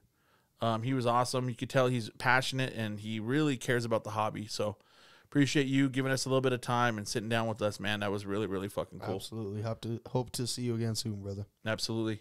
And like after the interview, he showed us a little bit in the app, and it's unbelievable how crystal clear those pictures are. It looks pretty cool so far. Yeah. I mean, I can't wait till I can stop being a broke bitch and get an iPhone, and so I can check it out. It is only on iOS right now, so but coming soon, like you said. Yeah. Coming soon to a Google Play Store near you. Yeah. I mean, everything has to. Yeah, you have to do both for sure. Yeah. But yeah, it looks cool, and yeah, I'm gonna download it. I said I was gonna do it that night, and I fucking was so tired. I went back to the room, passed out, and then forgot to do it. But I'm gonna download it, and I'm gonna start digging through it and looking through it a little bit more. But yeah, it sounds like big things going on with those guys. So appreciate it, and appreciate you putting on and sponsoring the trade night too, man. That was fucking cool. Sure. But do you want to jump into some sports, my brother? Yeah. Well, if I could find the goddamn... Oh, there we go. It's like I got lost on the board. But our first topic under the sports element this week is about the NBA. There's a big controversy going around. A lot of people talking about it. There's a big thing about load management in the NBA right now. So a lot of these superstars, a lot of the starters, a lot of these guys, they're taking nights off, bro. And I don't know if it's their choice or if it's the coach or if it's the NBA. I don't know who's really deciding this. But a lot of guys are taking nights off. They're saying they're on the injury report kind of and just like taking a night off, bro. And Mr. Chuck Rock, Charles Barkley, came out and was kind of clowning on people. He was just like, what the fuck, like what's going on here? People pay money to come see you. Back in my day, nobody really did that, and they really didn't. What are your thoughts about load management and these players taking, nights off, bro, in the NBA? Well, I fucking hate it, but, I mean, I don't know. It totally sucks for us as fans, dude, of course. And I've been, like I said, I think I mentioned it even on the pod a few weeks back or so that I've been to a Nuggets game hoping to see LeBron and didn't get to because he, and it sucks and it seems bitch made to us as fans and, but the game is kind of different now. It's not even, I don't even know how much of it is the players. I think it's just players are assets now. Right. You know what I mean? And it's like the owners are trying to protect their investment and make it last as long as possible so that it is worth most in the future. So when they trade it away. Right. Or if they're in the playoffs when they need to be fresh and make that push and win championships. And so if they get hurt in the regular season and you look like it, but I don't know, you can't control an injury. Like so much of that is just freak occurrences that it's a gamble, it's a dice roll every time you step out on the court as to whether you're going to get injured or not. Of course there's things you can do to like protect yourself or to minimize injuries, and of course they're doing all of that, of course, but I don't know, I get it. I hate it, but I get it. You know, it sucks. But it, you know, like I said, in Barkley's day, they were more like employees, bro. Right. Where they were inspected to get your ass out there. And you Right. were. Right. If you fucking sat, you were being a bitch. And it was a little more like frowned upon by their peers. Like they'd be like, "What the fuck?" You know, get out here, pussy. Yeah, You know? especially with like guys like Jordan, Especially in football, yeah. But Oh, obviously we're yeah. talking about basketball right now. But like, Yeah. you know what I mean? And even in football now, like nobody even plays 17 games anymore, really. You Yeah. know what I mean? Very few fucking guys ever play the whole season. Yeah, You know, and they were talking shit about the NBA guys for not ever playing a full season. And I mean, I get it, dude. Trust me, I've fucking worked like 6 months straight before, but like without a day off. So like literally, yeah. In the restaurant biz, there is no room for any of that. there's been a few times, man, where it was holy shit. But and then even before Barkley's time, you know, those guys had jobs and they were just doing basketball for fun. Right. You know? They were plumbers. Yeah. So it's the game has changed. The game's evolved. It does suck. It totally sucks, and I fucking hate it. But I get it. Yeah. Anthony Edwards even came out and said something recently about it, and he was like, "Yo, you know, people save up their money, and that might be the one game that they come to see, and they need to see you, Yeah. and they're there to see you, and they want you to put on a show, and that's what we're here to do." Yeah. And he's one of the young bucks, and you know, I thought that was pretty cool of him to like say that and like think that way. Yeah. You don't hear that often. You know, it's not many that have the old school mindset like that. Oh yeah, especially now. Shit. Oh, I get to take the day off. Fuck yeah. Yeah. Oh, I just show up in my suit. Yeah. Cool. That means they average it out in their head, the pay they would have got for that game, and they still get it for all the other games. Right. It Just I like make another $2,000 for every other game. Fuck yeah. bumped up my game check, son. Yeah, I struggle with it because I come from the, like you say, like that time period. Like I watched a lot of it. I've watched NBA my whole life. I've been a huge avid NBA fan my entire life. And like those 90s times, that was like the prime for me. I was like in middle school, high school, a little bit out of college age, you know what I mean? And that's when I really was into it and watching a lot of basketball. And that was like Jordan's Bulls and Reggie Miller's Pacers and, you know, Kobe's Lakers. And it was during that time period when I was really, really getting into the NBA. And that shit just didn't happen, bro. Oh yeah. It just did not happen. And the game was tougher. And It was a much more physical game. way more physical, a lot less outside shooting.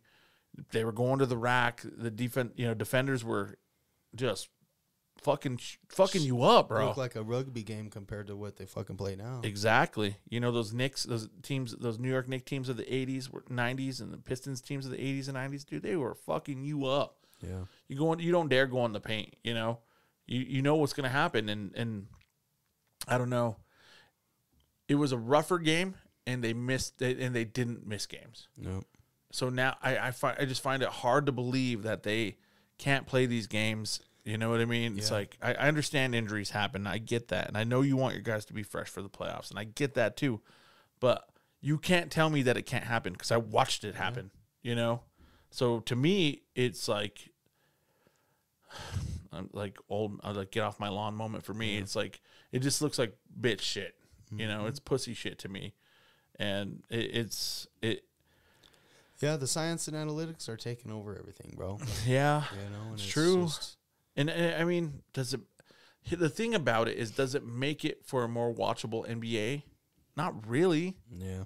You know, the playoffs are fun still, but they're not even close to what they used to be. Yeah. I don't know. I guess I'm just an old man. I get off my grass. Yeah, you know, and then I guess that's kind of how it goes every generation. You know, I know, like I've said before, like the generation pretty much before us all hated Michael Jordan. Yeah. At first, especially. Now that he's done everything he's done, they kind of like forgive him a little bit. A little but, more like, love, yeah. Oh, he's so cocky, fucking ball hog. Oh, look at him sticking out his tongue like My that. dad used to say shit like that. My dad too. Yeah. Yeah. And they hated it, bro. Yeah, it's true. 100%. So Yeah. And I don't hate the 3-point shooters, and I don't hate the outside game. I don't, because I know how difficult that is to be such a good shooter from that distance. Like an NBA, people underestimate what an NBA 3 really is, bro. Like an NBA 3 is a deep ass shot. And I get it. These guys are big, strong. You know, they're supreme athletes. But I've played basketball, a lot of basketball, and shoot like NBA 3s, and it makes a difference. It's quite a bit of difference from the college 3 and the high school 3. And to be efficient at that depth is unbelievable. Especially guys like Steph Curry and Dame Lillard. Like Dame dropped 71 the other night, and like he was like 13 of 22 from 3, dude. Like, fuck. It's unbelievable. It's not as easy as people think it is. Yeah. You know what I mean? So no, it's not easy. It's just kind of boring. It can be. Yeah. It can be. Not that bad, but it can be. It's not as exciting as. It's boring when guys are just hucking up threes and just bricking over and over and over. You're like, fuck, dude. Yeah. Stop already. You can't hit one, you know. Yeah. But when a guy's hot, like I watched Klay Thompson have it was a couple of years back. He had a game where he scored 35 in one quarter. Yeah. And he was just on fire. Yeah. And the crowd was coming out of their seat. And it was exciting. It was fun. Yeah. You know, if a guy's hot and they're hitting like that, it's fun. Yeah. Steph Curry, guys like that. Yeah. But when people are missing, it's hard to watch. Yeah. It is. It is. But that makes it even more of a point to like the load management, like, you're not driving to the hole. You're not running as hard. You're not doing that much on defense. You know what I mean? So why are you needing the time? You know, I don't know. Yep. I kind of agree with Charles Barkley, and I rarely say that because I rarely agree with Chuck Rock. Rarely, but yeah, no, it sucks, dude. And I wish it wasn't like that, bro. But all sports are kind of evolving into that, bro. Eventually, it's just gonna be all played by fucking robots.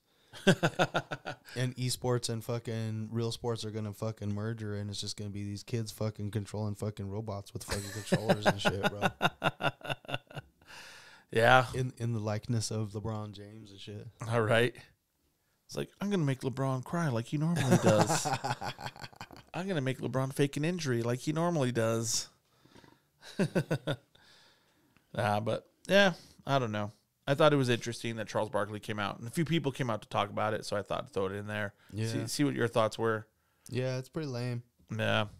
Pretty lame that's kind of what sports are kind of coming to, but, I mean, that was kind of the whole point behind sports was, like, to show how tough you were almost, or, you know and how much endurance you had, and, yeah, it's true.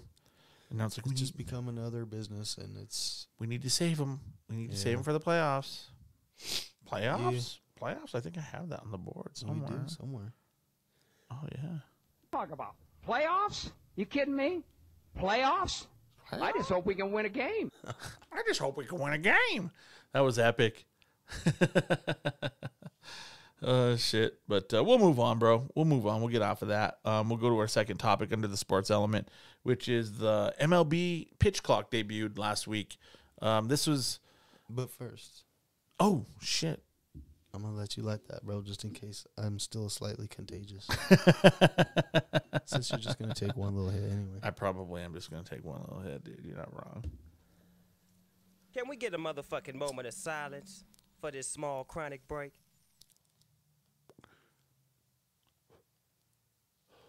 I'll take two. Yeah. I'll take two. For you, bro. That second one was for you. And now I'm going to be all... The first one was all paper anyway. That paper hit. Excuse me. If you guys are watching on YouTube, you can see this gigantic freaking blunt that we're smoking, actually, a.k.a. a toothpick. It's just the last of what was left in my thing.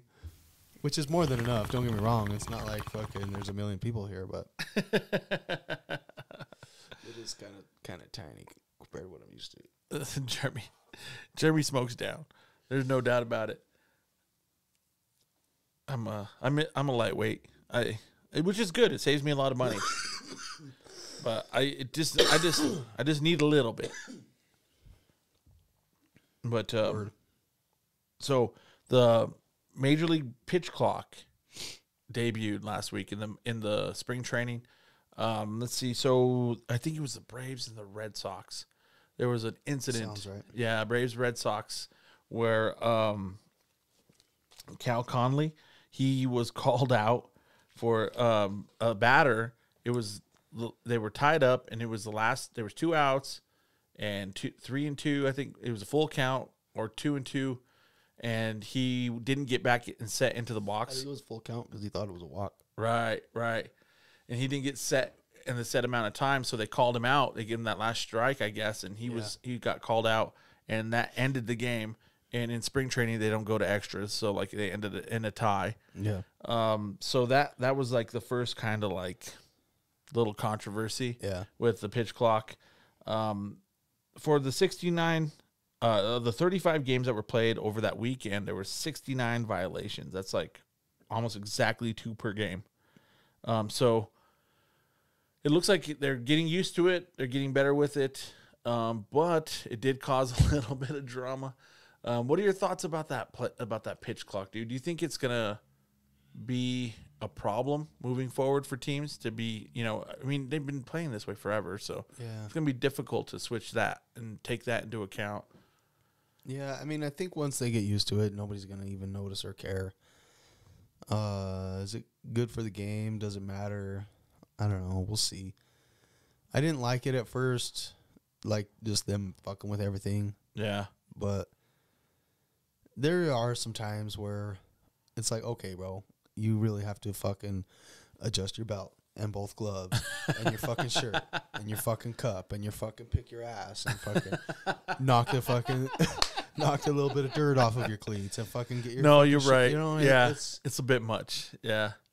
I mean, and I get being habitual, and I get, it's your camera time too. Yeah, I think I said that last time, or I don't know if I said that on the pod, or if we were just talking. I think just talking in person the other day. It was like they're just trying to get their fucking screen time, and see if there's any beaches out there. Are there any beaches? Hey, Manny, is there any Colorado beaches?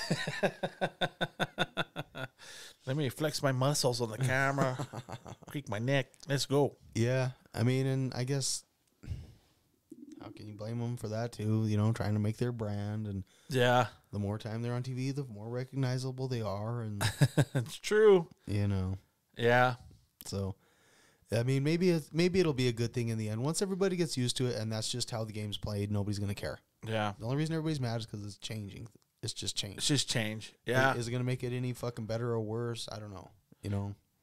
I really don't see any way that it can make it worse unless people are just stubborn about hurrying the fuck up and getting to work, motherfucker. Yeah. Yeah.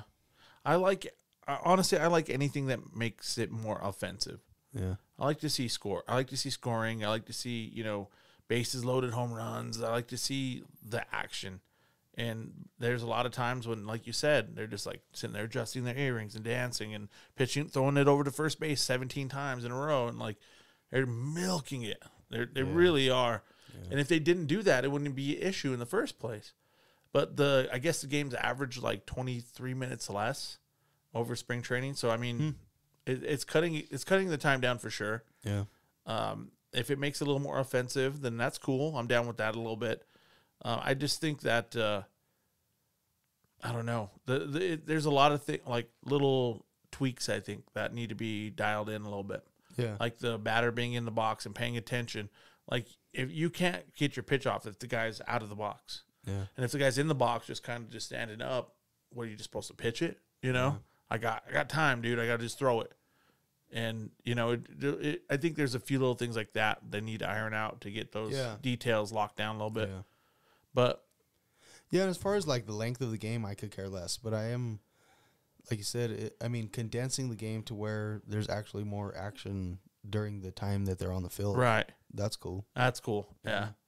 And like, who are all these people that are complaining about baseball games being so long? Guys that have been watching baseball forever and probably never even played the game since they were in Little League. It's like, if you love baseball, then you're sitting down watching a game, and football games are 3 hours. Nobody complains about that, really. Yeah, and I get the strategy, and I get the discipline that it takes and all that, and the head game and all. But that's fucking boring, dog. Yeah. It's chess, dude. That's chess. And like I've said many times, I wouldn't want to watch two people play chess, dude. Fucking love and I respect chess, but I don't want to watch two people play the motherfucker. Right. Yeah. Yeah, that's true. Even Bobby Fischer. I want to. No, fuck no. Yeah. I don't care how good you are at it. It's still boring. Yep. Even in the movie about chess, the movie isn't just about chess; it's about the motherfucker's life. Right, right. They wanted people not to fall asleep in the theaters. It wasn't just a chess tournament, bro. Right. And even at that, they did not show one full game of chess. I guarantee you. Right. They showed a couple of clips, maybe. Yep. A few like sped up and like Yeah, like a montage. Of like moves. a montage of moves, like a Rocky training video. Oh shit. Yeah, that's true. Fucking A. And I get it, dude. I love strategy, bro. I'm a strategic ass motherfucker when it comes to shit, man. But I'm a strategic ass motherfucker. like I said, I love Monopoly and Risk, but Yep. I wouldn't want to sit there and watch somebody play that shit either. Like, all right. Monopoly tournament on NBC. Yeah. There's a reason that's not on TV. Right. That's for sure. That's funny. But yeah, we'll see. We'll see how these things pan out in the regular season, and hopefully. And if you guys have any thoughts about this, like about the rule changes or any of the baseball stuff, the bigger pizza box bases or whatever pizza box bases that they got or whatever, let us know. Hit us up on our socials and let us know what you guys think. Yeah, my only thing was maybe it was a little too much all at once. Yeah, it was a I lot. think they waited too long to start finally fucking Right, with baseball. right. And now they're like, let's fix all this shit, and it's you know, It's a lot. and Yeah, that's what's pissing people off too. It's like mm-hmm. you're not easing into any of it. It's like one rule a year. Yeah, It's like pace it out a little bit. Like now, everything now. Yeah. No shifts, big bases, pitch clock. Like, yeah, it's quite a bit. We fear change. we'll see. I mean, within a couple of years, how much of a difference it makes. Yeah. All they're trying to do is get more people to watch. So Yeah, that's true. And we'll see if that makes a difference. You know, it's like Panini, like buying into Monopoly, yeah, trying to get more fools into it. It's like, I know there's some Monopoly motherfucking playing people out there. Let's try to get them into the hobby. Yeah, for sure. But is it time, my brother? Are we already at that time? I think we are.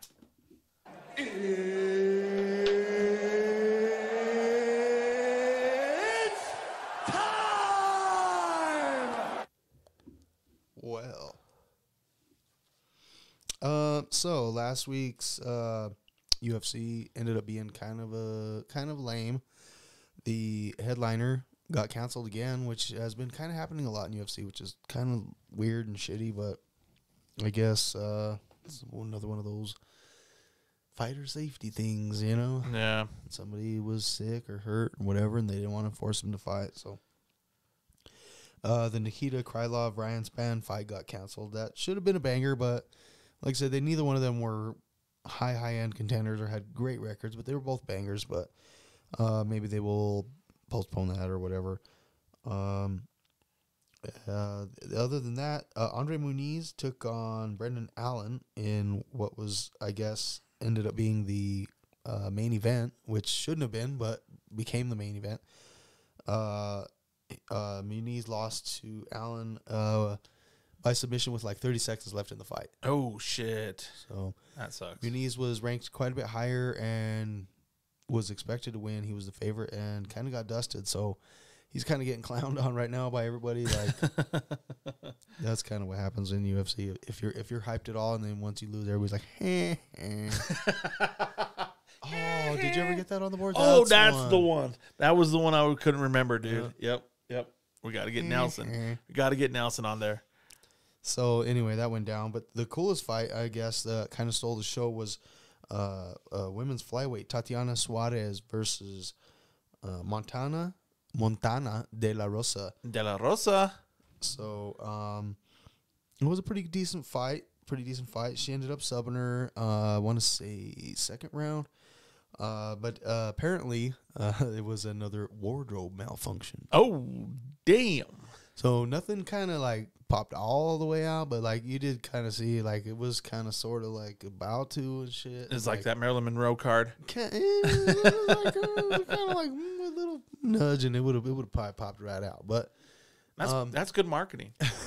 That's gonna bring people into the into UFC for show. Yeah, they're kind of the women fighters are these two obviously are kind of sort of complaining about it, but the thing is it's a sports bra, bro. It's basically a bra, It's like underwear. Right. And I mean, they're rubbing and they're wrestling and they're grappling. And so. Like at full strength and like, It's kind of going to slip around sometimes. So. Right. I mean, they do have like spandex shirts they can wear, and some of the women wear them. So. Yeah. I mean, you don't want your movie to pop out, you might have to wear a shirt. Sorry, I'm just saying. You might need to spray paint something, or you got to do something. I mean, yeah, but either way, she didn't quite blame it like the other girl did, but she did say that it was, it happened and it was a pain in the ass, whatever. But that shouldn't take anything away from Tatiana Suarez, who killed it, and she had a great fight. She she was away for 3.5 years, almost 4 years, I think, from the UFC, battling injuries and thyroid cancer, bro. So wow. She was actually diagnosed with and beat thyroid cancer over the last couple of years, and came back, and she is she's undefeated still. So she's better watch out, women's flyweight. Yeah, good. Shout out to her for coming back and battling through that and shit. That's awesome, man. Yeah, so Tatiana Suarez, props and good luck. Hopefully she continues to kill it. The rest of the card, like I said, it was mostly a bunch of decisions and nothing too overly overwhelming. Next week, or I guess in a couple days, now that we're recording a little late. I know, right? Like 2 days from now. Yeah, 2 days from now. Going to have the UFC 285, which is going to be one of the biggest events in a while. So you got middleweight, Bo Nickel 3-0 versus Jamie Pickett. Bo Nickel's the Dana White's Contender Series hype. We'll see where that goes. A lot of these hype trains have been hype. They've been living up to the hype until they hit a little bump in the road and they kind of get derailed, and then they get saved by the judges. So we'll see how that continues to go. Lightweight got Mateusz Gamrot versus Jalen Turner, who they call the Tarantula. He's got some rookie cards in the current UFC stuff. So 2022 stuff? Yeah, so that's kind of something to look for. I've got a couple of his rookies. I don't have any autos or anything of his yet, but I've got a couple of numbered rookies. Nothing too crazy. But it's cool. He signs his autograph as Tarantula, so that's kind of cool. Yeah, that would be cool. I would like to get one of his autographs just because of that. It's kind of pretty cool. Yeah, that'd be dope. So we'll see how that goes. I'm kind of rooting for him in that fight, I guess, a little bit. Welterweight, you got Jeff Neal versus Shavkat. Shavkat's 16-0, but a lot of people kind of give him shit because he hasn't really beat any big names yet. Yeah. So Jeff Neal's been around a while. He's not the hugest name, but he's got some props, so he can. If he beats him, then people might start respecting Shavkat a little more. So yeah, we'll see where that one goes. Women's flyweight, of course, for the title, you got Bullet Shevchenko versus Alexa Grasso. I've always been a pretty big Bullet fan, but I'm kind of rooting for Grasso on this one. Yeah, I'd like to see a little something change up. She's been the champ for a while, and nobody's really even given her any sort of a scare, you know. So kind of like Nunez was. Yeah, pretty darn close. So the only one that's ever beat her really was Nunez, and that was in the other division. So right. I'm kind of rooting for Grasso. Do I think she's gonna do it? I mean, would I put money on her? No, but yeah, I got my fingers crossed for her anyway. Yeah, for sure. Of course, the heavyweight battle: John Jones versus Cyril Gane.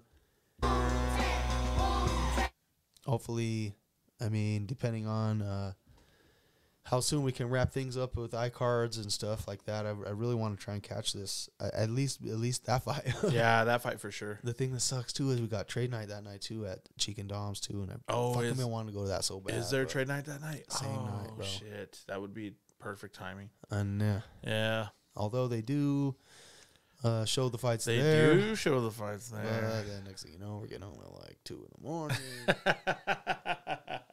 So, I don't know. Yeah, there's a little... Getting home late and 2 a.m. Oh, Sonny. Son of a bitch. Shit, man. I used to get home at 4 and go to work at 6. I know, man.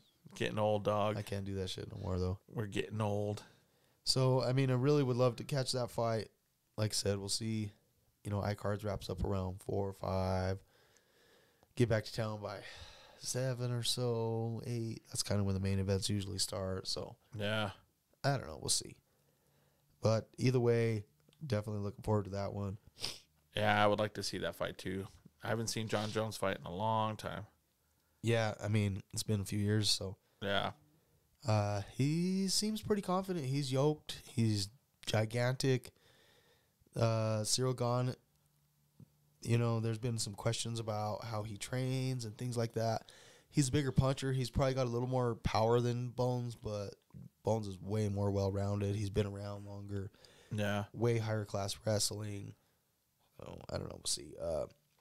John Bones always had that rivalry with Daniel Cormier, who's actually going to be calling the fight. So, right. He does call the fights, huh? And then Rogan's coming back for this one, too. I think he's missed the last couple. So. Yeah. He got back from that darkness retreat with Aaron Rodgers, smoking all that DMT and peyote and shit. Dr. Joe Rogan. So they're ready to roll. Pat McAfee always calls him Dr. Joe Rogan. I want to try some fucking DMT. It supposedly only lasts 15 minutes, dog. Yeah, that's what I've heard. I don't know. I would do it. I would try it. I would try it once. Just to see. I'd do anything once. Yeah, I mean, I'm pretty much over psychedelics at this fucking point. Oh, yeah. Yeah. I've had my day with those. Yeah. It's been a good solid 5+ years since I've even thought about it. Yeah. No need to microdose for me because I macrodosed. Yeah, that's still back in the day, so I'm good. All I gotta do is squeeze my big toe every once in a while. Get that shit back in the system. Just squeeze my big toe. Oh, back into circulation. There's still some hiding out in my pinky, like my big toe, like a pump. Yep, little this mushroom. This earlobe might have a little still. Nike pumps, like Reebok pumps. That's funny. But then after that, then we March 11th, there will be another fight night. You got bantamweight, a couple bantamweight battles. Said Nurmagomedov versus Jonathan Martinez. And then we got Piotr Jan versus Mirab Valishvili. So Piotr Jan was gigantic there for a minute. He's lost, I want to say, 3 of his last 4, I think. He lost to O'Malley, and he lost to Aljo twice. So, yeah. Yeah. I mean, it's kind of a make-or-break deal for him, bro, fucking at this point. And Saeed is bad motherfucker. I want to say he's undefeated as well. He's he's an Nurmagomedov, but he's not related. So not related. Okay. He is not I think he's part of the crew, but not part of the clan. Right. I think we talked about that on the pod a few times too. Yeah. So that's about it for the UFC, I suppose, for now till after this weekend. Hopefully some good shit. Yeah, for sure. Right on, my brother. So that's all I got, man, for the pod. Do you have anything you want to hit up before we get out of here? Yeah, just I wanted to one quick thing. I wanted to say something. When we were set up at the show the other day, this dude came up and not this dude, but one of our great avid listeners of the pod came up, and we were just kind of sitting there shooting the shit, and someone else had asked a question about the pod in front of all of us, and jokingly he had said something like, "Oh yeah, the pod is just Aaron shooting the shit and trying to ask Jeremy about cards or learning about cards or whatever." And we were like, yeah. And I was like, yeah, that is what it pretty much the way the Q&A is set up, to where Aaron asked me the questions so that people can fucking get the knowledge or whatever. But I didn't want it to fucking seem like, oh, Aaron's just a fucking dumbass or whatever. He's like, fucking, I'm teaching him about cards, like fucking, and that is semi the case or whatever. But Aaron knows what's up too and shit, dude. So I just wanted to make sure to fucking say that. And if it wasn't for Aaron, he's like the fucking inspiration for the pod and shit. So oh man, I wouldn't even be doing this shit at all if it wasn't for him asking me to fucking do it with him and shit. And so he's been actually a big inspiration for me to even just get out and fucking be more extroverted, I guess, into the hobby and everything else. So fucking word up, homie. Oh, man. If it wasn't for you, dog, this fucking shit wouldn't even happen. So I can't take fucking credit for the pod and shit. I appreciate you, man. Yeah, but for anyway, sure. fucking shout out, of course, fucking, I love fucking everybody listening and all that kind of shit. And, I just wanted to say that, dog. Right on, man. Appreciate you, man. Yeah, and I wanted you because you know the hobby. Like, of all the people I talked to and people in cards, even a lot of people in cards, bro, like, they don't know the shit you know. And, like, especially about the stuff from back in the day. Like, we used to look at cards and sets and shit that people chased, and people don't even know about them. You know, and you have all that knowledge. Yeah, a lot of the people that are some of the biggest names in the hobby have no idea about a lot of that shit, bro. Right. They don't even know the history of cards. 100%. They know how to fucking buy and sell and flip shit, or they know like the last decade or so. Right. Like, And they were able to get allocation, start breaking and doing stuff. And that's cool. Yeah. Not talking any kind of shit, but No. like the true knowledge of the hobby. Like there's very few people even on like YouTube and like podcasts that I listen to where folks know the shit that you know. So like I think it's dope that you're involved and you're doing it and you're putting your knowledge out and you're trying to help people and trying to help, you know, and you do help me for sure. Like, I learned tons of shit from you. So it's fucking word. appreciate you, brother. Look at A. Yep, absolutely. Go Broncos. Shit. But yeah, it was dope getting to meet a bunch of people at the Denver Card Show. We got another show this weekend on Saturday, and that's going to be the iCard Show. That's up at the DoubleTree up near DIA. If you're in the Denver area or if you're flying in from out of town and you just happen to be in Denver, you're right by the airport, homie. Come check us out. Come check it out. We'll be there. We'll have tables set up, and it's an awesome show. Shit, you could come fly to Colorado, get off the plane, check out the show, jump back on the plane, and go wherever the fuck you were going. I know, right? Say you're in LA and you're flying to New York. Take a little fucking beeline to Denver. Come layover. Come check us out. We got a dope card scene going on here. So we got that iCard show on Saturday. The next weekend after that, we got the Pikes Peak show. That's going to be at the Norris Penrose Arena once again, and that's going to be on March 11th. And then we're going to have a week off here in Colorado, and then the 25th is going to be our show. So come on down and holla at your boys. Fucking A. And we appreciate you guys. We fucking love everybody. Anybody that gives us time and listens to us talk about cards, man, we fucking love the shit out of you. Like, share, subscribe, bang. Oh, wait, I've been watching the Wu-Tang Saga. Bong. Bong. All right, guys. Peace out.